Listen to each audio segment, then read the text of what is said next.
Hey there, this is Will again from Untied Games, and I'm here with something special. Today, my artist friend Ethan Calabria interviewed me. He's going to talk about my life as an indie dev and what it's like for me to do speed spriting videos, and we're going to talk about AtmoCopter a lot, and it's really cool. This is actually part 2 of the video. Part 1 is up on Ethan's channel. I'll put a link to that video somewhere on the screen here, as well as down in the description. So once you've watched part 1, come back and watch part 2. Pause the video right now unless you want to get spoiled. Alright, are you back? Let's watch part 2. Here we go. So you're working on a new project called AtmoCopter. Could you tell me a little bit about what the game's all about? Yes. So AtmoCopter is sort of hard to define. The closest game genre to it is probably the platformer, but it's not really a platformer because you fly.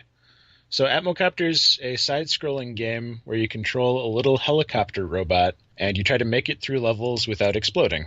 That seems like a pretty straightforward idea. On the surface, it may seem straightforward, but behind the scenes, there's a lot of stuff that goes into coming up with an idea like that. So did you have some initial inspiration, or did you just kind of think one day, I woke up today, I'm going to make a game about helicopters? This is a question I actually get asked quite a bit, especially at conventions. What was your inspiration for AtmoCopter? And I have to confess, I don't really have a direct answer. I guess it's sort of like the crane games that you see in arcades where you try to pick up an object and it falls out of the claw. Oh, okay. I didn't even think about that. That is a good comparison. Yeah, AtmoCopter is a helicopter robot who's got these 2 grabby arms on the bottom of him, and you can use that to pick up objects, and the initial idea was to solve puzzles using that mechanic. Like, you pick stuff up, you drop it somewhere else.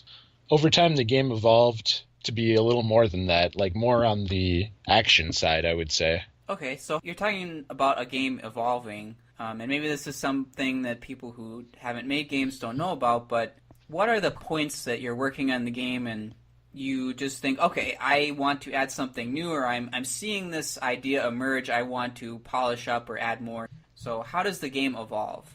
Well, it has to evolve very carefully, is my answer to that one, because if you keep adding new stuff to the game every day, every time you think of something new, you're never going to finish your game. You know what I mean? Sometimes I see that happen to open source projects where they add a lot of features. One person will jump in, add a feature, they won't support it, and then the project will fall apart because it has a lot of features that are not completely implemented. Right, so you have to sort of stick with the goal of the game. You have to ask yourself, is this going to advance the game in a direction that I like? That's really all it comes down to. You can make a design document, and you can stick to that if you want. But if you stick to it super rigidly and you don't have flexibility with your project, it might just end up going in a direction that isn't optimal, that doesn't jive with players, Yeah. You have to be open to changes. You don't want to be open to every change and water things down, and you don't want to be so tunnel vision that you can't make things better. Exactly. It's a pretty thin area that you want to be in there. Is there something like that for you on AtmoCopter where it wasn't part of your initial design, but you added it and you're like, wow, this is really great. It makes the game much better. I personally like the little blinking dice you added. I really like those. Yeah. Yeah, I just added those. What those are is you press a button and these signs light up that display, some dots like you would see on the sides of dice. And those correspond to different puzzle elements. That was a change based on not me wanting to get that in the game, but observing that it was needed in the game. Okay. Players would press a button with AtmoCopter and they would be like, okay, what do I do now? Did that do anything? What happened? So I wanted to provide more feedback once you press the button. So I have these dot signs, I call them. I put one next to the button that lights up when you press it, and the other one is over where whatever that button turned on is at. So if the button opens a door, you'd have one sign by the button and one over by the door you opened. It sounds a little bit complex when you hear it, but visually it works. It works really well. Will didn't Right. explain it to me at all. I was testing a build of his game and giving him some feedback. He didn't tell me how it worked, and I took, maybe 10 seconds or so. I'm like, oh, okay, that's really cool. It makes a lot of sense. Right.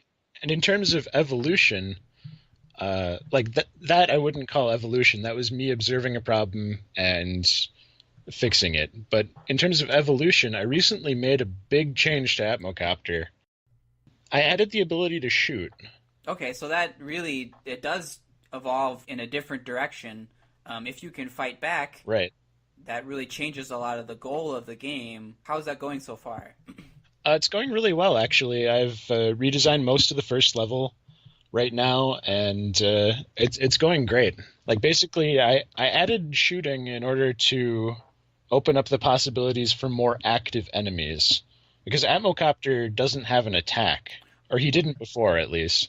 It allows you to have But, a you know, bigger design space for the enemies, so they're not all enemies that you avoid. It really makes your game better than just having it's not just more stuff. it creates more possibilities for the enemies. You put a lot of work into the game, and you usually want people to see your work, but it's really fun to add secrets. So have you added any secrets to the game? And how do you feel about secrets like that maybe only a small percentage of the players will find? Yes, I have actually added secrets to AtmoCopter, even though, there's not that many levels yet, and the level designs are still subject to change. I want to make secrets kind of a core part of the game, and I don't show them off in my devlog videos entirely. I don't show all the secrets. But in the first level, there is a false wall that you can go through that I lead the player through with nice, shiny, collectible items. So they start collecting these items, and before they know it, they've gone right into this wall. But instead of bouncing off, they just pass through. You're letting them know, okay, there are secrets you can find. This first one's free. Next one's you gotta. Right, exactly. So you've talked a little bit about the gameplay for AtmoCopter, but I'm interested in the story. Why is this copter picking things up, and what's going on in the world? Could you talk a little bit about the story behind the game? This is sort of a game where I wanted to make the game fun first, and then the story can just follow from it. And there will be a story. I've started designing some NPCs. I'm thinking there's going to be a sort of quote-unquote hub world for AtmoCopter where you go and these NPCs live and you can talk to them, purchase upgrades, stuff like that. For you, the priority is make it fun, make it work first, and then within those constraints, design a story that works. Right, exactly. Okay. The NPCs are sort of a means to an end right now. They're the way to purchase upgrades. But they're going to be a little more than that once I get them in there. I'm interested to hear how those updates go.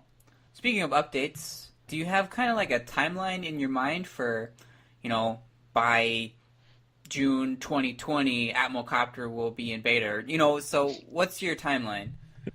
Well, I'd like to have it out a little sooner than June 2020. Yeah. I originally wanted to have AtmoCopter on Greenlight by the end of November. Then it got pushed to the end of December, and now it's gotten pushed to the end of January. But this time I have a good reason. It's because I made that big change where AtmoCopter can now shoot, and it's taking the game in a really good direction, I feel. So once I redesign the levels to sort of fit that theme, I will put it on Greenlight and just see where it goes from there. In terms of a completion date, I'm hoping to have this game mostly complete by the end of summer, and it'll probably be released sometime in fall 2017 this year. Okay, yeah, that sounds great. It sounds great, but will it happen? Yeah, I don't know. That's, my timelines are always what I do is I have the kind of the optimistic timeline of I'm going to get this done next week, and then in my my real timeline I think, okay, I will give myself 4 times longer than I think I need and then that should be about right. Yeah, you don't want to set the bar too high for yourself, right? Well, I mean, if you're planning out for time, like if you have a strict schedule, things can go out of whack pretty quickly if you're overly optimistic about how fast you'll be. Right. Yeah, you do have to be realistic when it comes to scheduling and like how long stuff will take exactly.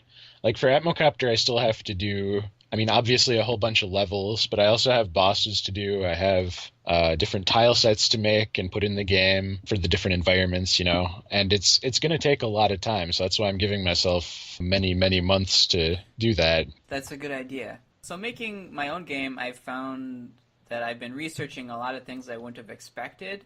Have there been anything in AtmoCopter that you were researching that is really interesting, or maybe people might not think that you had to research for making a game?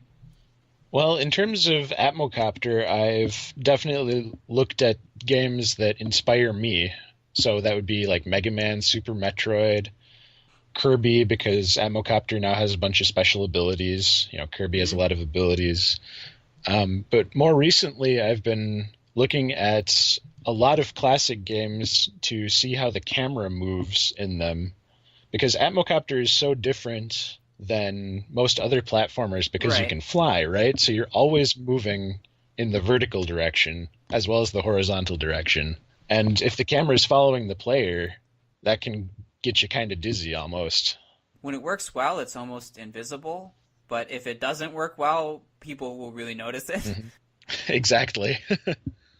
That's about the first thing they'll notice. I have one last question. What kind of experience do you want people to have when they play AtmoCopter? It's not going to be a very character-heavy, very deep character game. So it's not going to be like... It's not going to be like an epic fantasy series. No, it's not the next Lord of the Rings in AtmoCopter form. Basically, the feeling I want the player to have is the excitement of... fighting these enemies and dodging these obstacles. Like some enemy could knock you through a wall or something that's false, and you find this whole hidden area, or you find a shortcut that gets you past part of the level. I mean, there's so much that I want to give to the player in terms of feelings. So if people are interested in hearing more about AtmoCopter, where can they find you? They can find me on Twitter at twitter.com/untiedgames. They can check out my videos of AtmoCopter on YouTube. On YouTube, I'm Untied Games TV, or you can find me by searching for AtmoCopter or Untied Games. I'll leave a link to all those in the description. Thanks, Will, for doing the interview, and good luck with developing your game. Yeah, good luck to you too. Thanks for interviewing.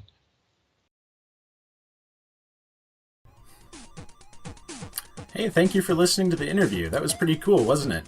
You can check out Ethan's channel by clicking on me right here. I've put a link right over my picture here. You can click right here to visit Ethan's channel. He's a really good artist. He does awesome time-lapse videos.